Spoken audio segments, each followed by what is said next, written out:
Released on the PlayStation 4 on January the 30th, 2017 in the West, with a PC release following on the 31st of January, we have Double Dragon 4. Developed and published by Arc System Works, Double Dragon 4 departs from the graphical updates seen in Double Dragon Neon and returns to the NES console style in the vein of the first 3 Double Dragon games on the NES. While the original Double Dragon games were made by the now defunct Technos Japan, some of the staff members from Technos got together to help make Double Dragon 4.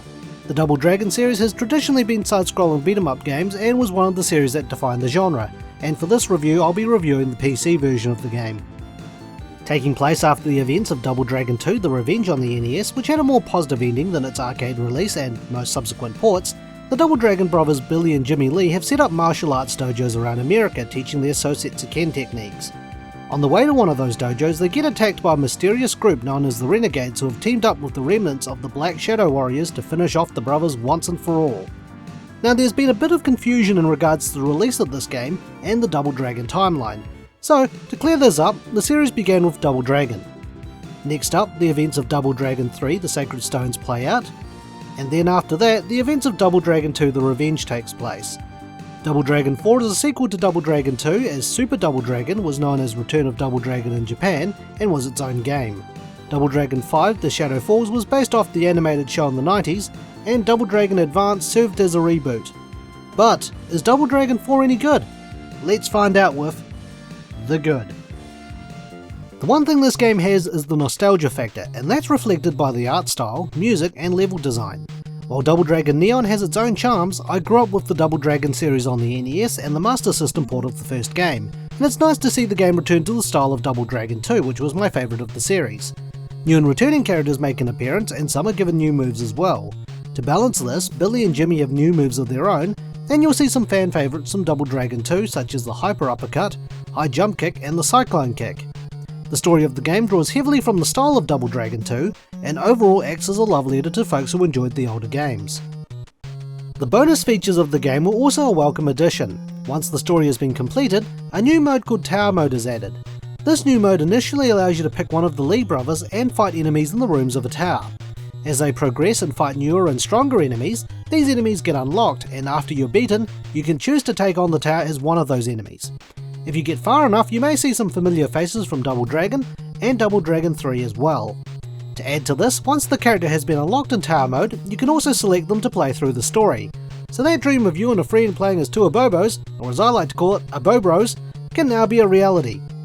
Also, the 2-player battle feature from Double Dragon 1 on the NES makes a return, and you can unlock characters for that mode by playing the story. But not everything about Double Dragon 4 was good, so without further ado, let's look at the bad. The biggest gripe I have here is the multiplayer. While the game does support local multiplayer and in the PlayStation 4's case, SharePlay, the game features no online multiplayer, which means you can't co-op the story with a friend on the other side of the world, or smash them into a pulp in the story or battle mode if that's your cup of tea. While the PlayStation 4 does have SharePlay, the problem with that is that the second player can only play the game for an hour. But on the plus side, they don't need to own the game in order to play it with you, so that's a plus.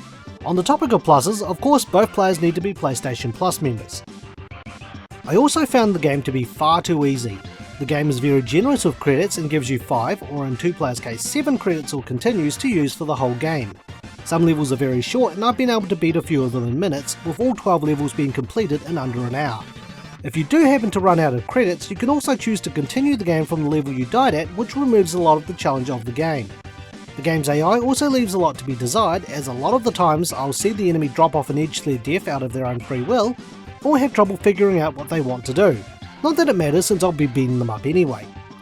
I think I've covered off what I didn't like about the game, so it's now time for the opinion. Despite how short the game was, I had a reasonable amount of fun playing through Double Dragon 4. The additional modes and being able to replay the story as different characters certainly kept the replayability factor, and because I grew up playing the series on a console, when I first heard about Double Dragon 4 I was pretty much on board. While the game was a little on the too easy side and lacks online multiplayer, it was fairly enjoyable overall, and definitely worth it if you're a Double Dragon fan. However, opinions may be divided depending on whether you liked Double Dragon Neon or not. I wouldn't say the game was better than Double Dragon 2 on the NES, but it's certainly a contender, and I can see myself coming back to play the game on a more regular basis. So with that, it's time for my rating. I would give Double Dragon 4 In a Bobo out of 10. Thanks for watching and stay tuned for the next Infinite Backlog review.